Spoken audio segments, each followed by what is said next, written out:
What's up guys, it's Puskin here, and I bully MGS4 a lot. I shit on this game. It has a lot of issues. You know me, you know how the sandbox is super important to me, so naturally something as broken and convoluted as MGS4 sandbox is not gonna leave too much of a good impression on me. Hell, one of my most popular videos on this channel, if not the most popular video on this channel, is me shitting on Metal Gear Solid 4. And yeah, I don't think it's the best Metal Gear by far. I freaking hate Hideo Kojima, and a lot of the things that this game was trying to do, other games do much better in terms of having a dynamic control scheme. Assassin's Creed is up there in terms of providing you a dynamic active battlefield for you to take place in. I mean, just take your pick of any of the Bungie Halo games. So yeah, I shit on this game a lot, and with good reason. But there are things that I do like in this game. So, well, specifically, there's one part I really like, and today I want to talk about that. So, I'm Pliskin, and welcome to a nice little break from bullying Metal Gear Solid 4. Today, we are going to be nice to Metal Gear Solid 4 and talk about how much I like Act 2. With that, I introduce you to the fantastic world of gay sex.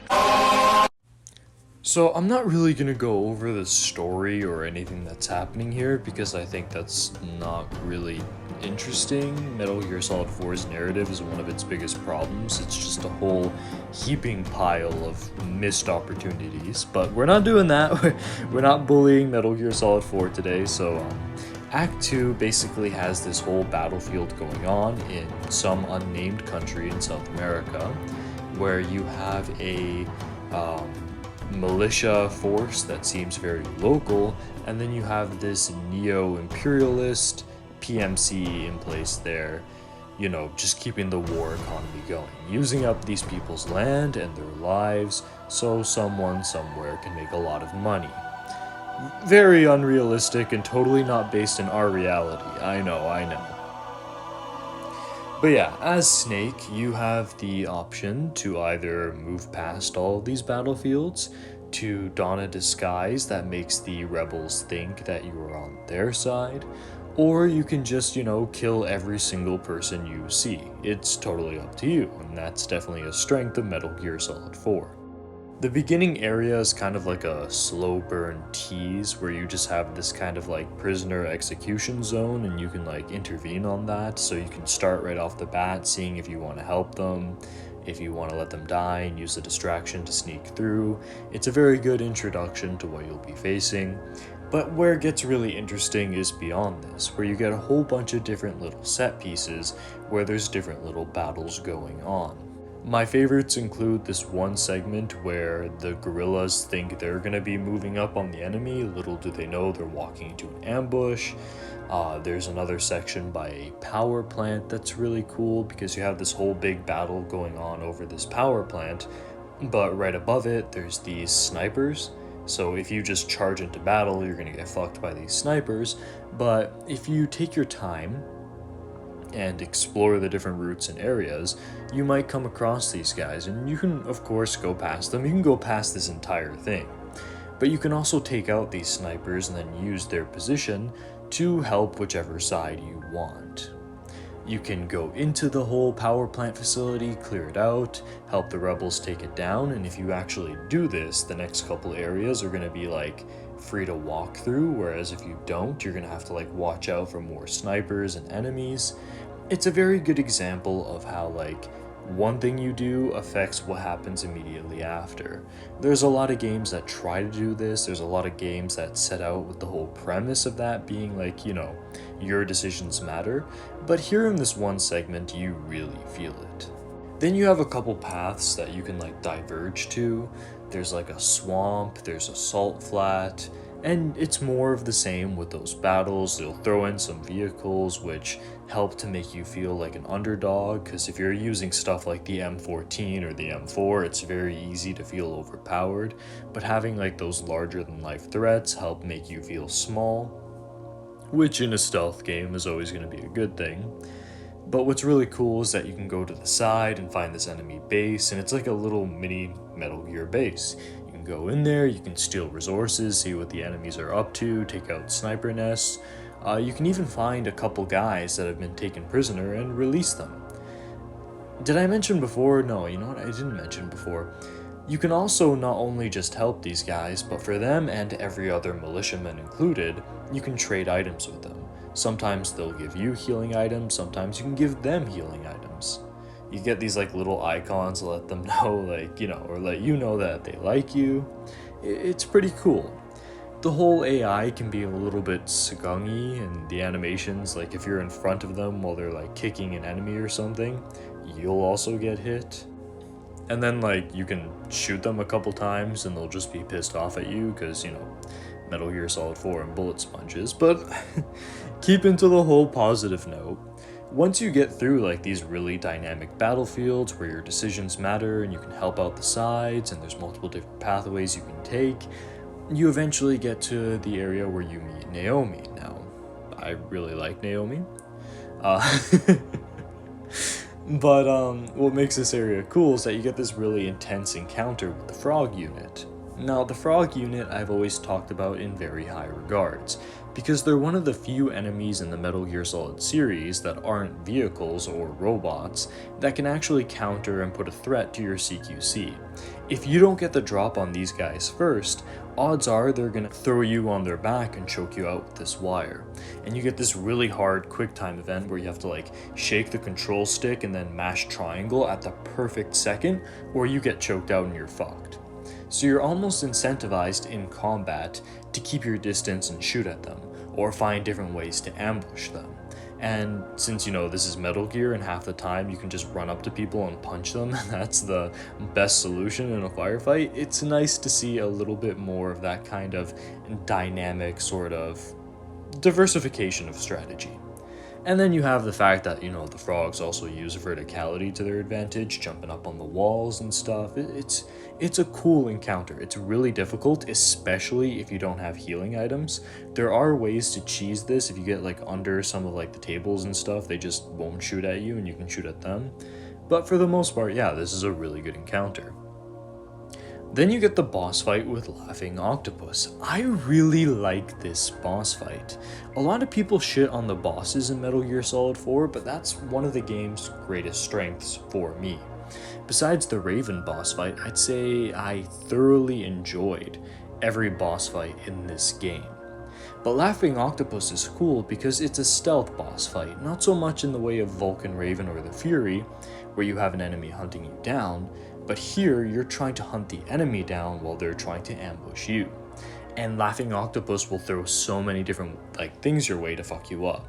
She'll blend into paintings, she'll become like an anatomy doll, so you need to keep in mind what's in the environment, because if you see two of these anatomy dolls when there was only one, you know where she is. She can hide in boxes and you have to look for the tentacles, which is a really nice subversion of the whole cardboard box trick being used on you rather than you using it on an enemy. She can hide way above you. She can, hide in the machinery. She can disguise herself as a dead frog unit, and if you haven't been paying attention to how they dissolve, you can actually walk into this trap very easily.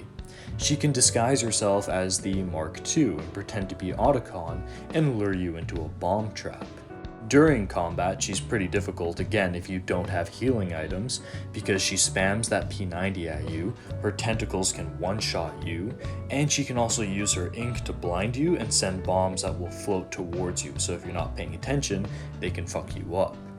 This is a fight that requires your quick reflexes, your sight, your hearing, and a focus around that little ring of awareness around Snake, which is a really good system, and I'm sad that it never came back in any form, but when she makes noise and it pops up on this little ring, you get a general idea of where she might be. However, you gotta tiptoe, because if you just charge into a room thinking she might be there, she might be hiding right up above you and then just choke you to death or just slam you down.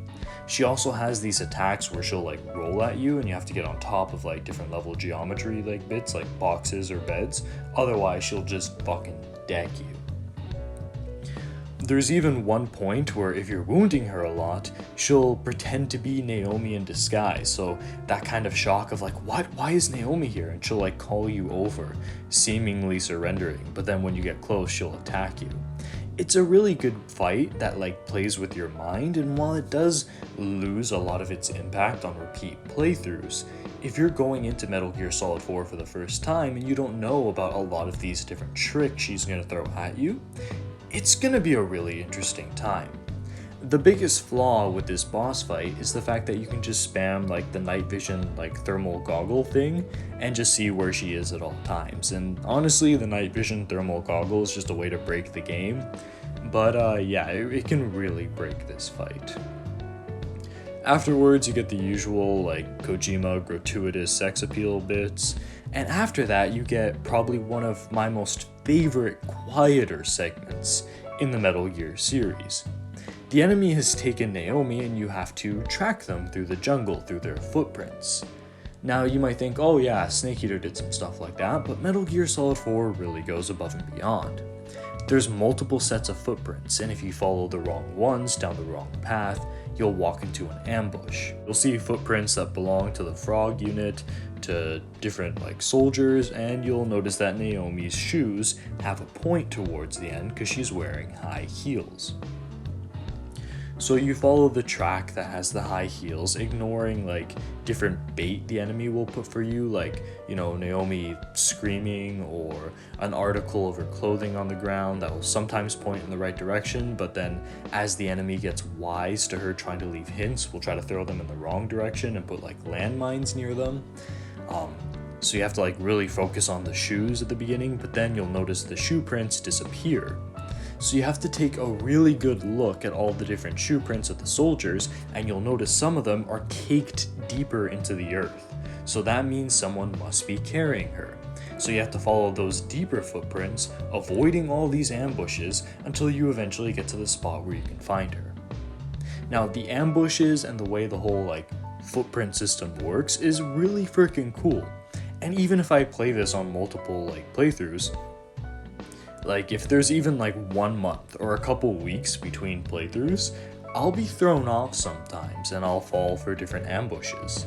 So it's a really cool part that really pushes that awareness of your environment and really makes you feel like you're tracking someone through the jungle. And to be able to streamline this to be really fun and not be like overly realistic is pretty freaking cool. This is another really good example of hyper reality in the form of tracking. In short, while I do have my issues with this area and Act 2 in general, and Metal Gear Solid 4 in general, I have to say that Act 2 is the peak of the game. It executes on that promise of the dynamic battlefield that Metal Gear Solid 4 was supposed to be all about. It has areas where your decisions actually take weight on future areas and will affect the battlefield, and you get to see that in real time. It's very set piecey and like gamey, but it can work pretty well to get you immersed into the environment.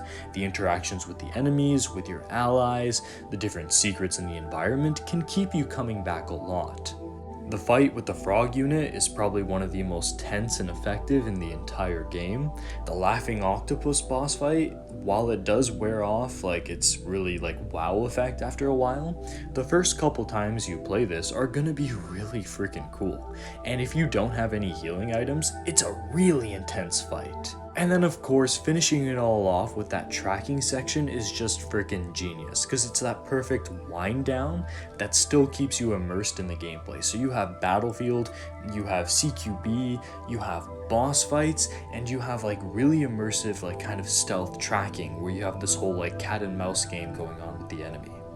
In short, Act 2 is probably the reason why Metal Gear Solid 4 is even worth playing in the first place. And if I have to recommend something from Metal Gear Solid 4, that's it. Anyways, this has been Pliskin, over and out. This is Solid Snake. Hey, subscribe to Pliskin Boy. God damn it. You heard him.